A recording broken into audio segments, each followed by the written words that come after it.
Hello and welcome to Season 2 of OPM Now, where we look at the activities of the Prime Minister and your government. I'm Naomi Francis.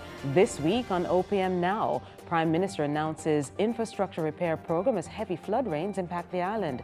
Prime Minister participates in CARICOM Heads meeting and caucus. COVID-19 measures extended to November. And new Education Minister outlines big plans for the sector.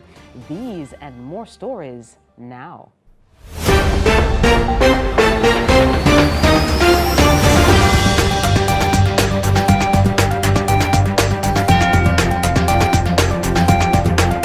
The country has been experiencing rainy weather for the past 3 weeks, with flood rains affecting large sections of the island.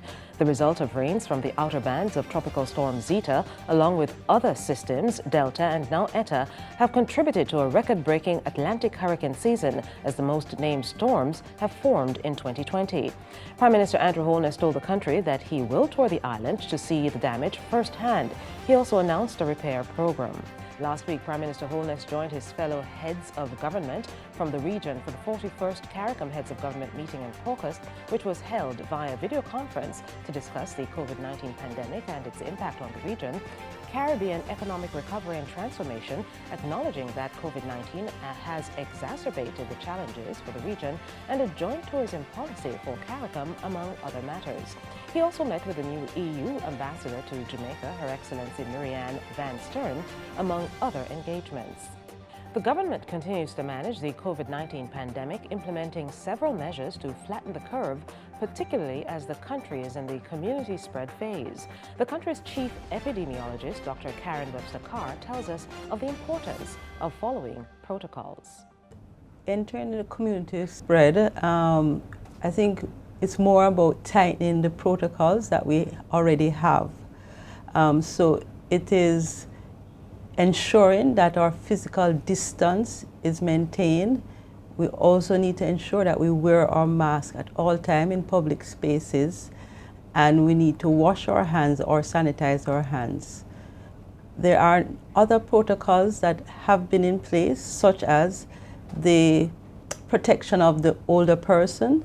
We call it elder shielding, and persons stay at home for the most part unless they need to go out for the necessities of life. Meanwhile, the 9 p.m. to 5 a.m. nightly island-wide curfew has been extended to November 16, along with several other COVID-19 measures. A pilot project for the resumption of face-to-face classes will begin next week in 17 public schools across the island. The phased resumption will be done in accordance with Order 14 of the Disaster Risk Management Act. Based on the proposal, the current approaches, which is the online, the audiovisual, and the learning kit, will continue to be available for all schools. For those schools not yet able to return to face-to-face teaching and learning, the ministry will be better able to intervene in a more deliberate way and channel resources to them so that in time, they will be able to reopen for face-to-face engagement. And newly appointed Minister of Education, Youth and Information, the Honourable Fable Williams, has big plans for the sector. She shared a few insights about where she'll take the ministry over the next 5 years. What I would like to see in the education sector is the infusion of technology in our classrooms and in the hands of our students. We are talking about educate them for the 21st century, making them digitally literate. But I want to move beyond just digital literacy to digital fluency, to develop those kinds of skills that are being required and going to be more so required in a 21st century workforce when these students leave the education sector to enter the workforce or to go off on their own and to become entrepreneurs or go on to higher education. And a quick flashback before we go. On September 3, Prime Minister Andrew Holness won a second consecutive term in office with a new team of cabinet ministers and state ministers appointed. Here's what he had to say at his swearing-in ceremony. There is still much more work to be done. I am humbled and honored that the people of Jamaica have seen it fit to give me an opportunity to once more be the chief steward of their affairs. Thank you for your vote and support.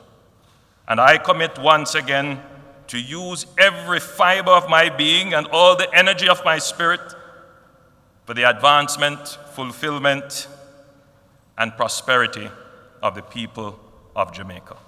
And finally, in the midst of COVID-19 and the various restrictions, Mrs. Tanika McCoy-Phipps provides some inspiration. Her unrelenting passion to see children succeed leads her to walk through several inner-city communities in St. Andrew, setting schoolwork on community notice boards for children to do at home. This caught the attention of Prime Minister Holness, who personally commended her at OPM. Your effort is laudable, and we should give you the support. I have a few tokens here that I believe could assist in your job. I'm going to give you a little support. It's a small token that you can use to move about, and I'm giving you a little tablet here. All right, so you say you're not technologically savvy, but I'll have to get it. But you will catch on to it very quickly. Thank you. Good to meet you. Yes, sir.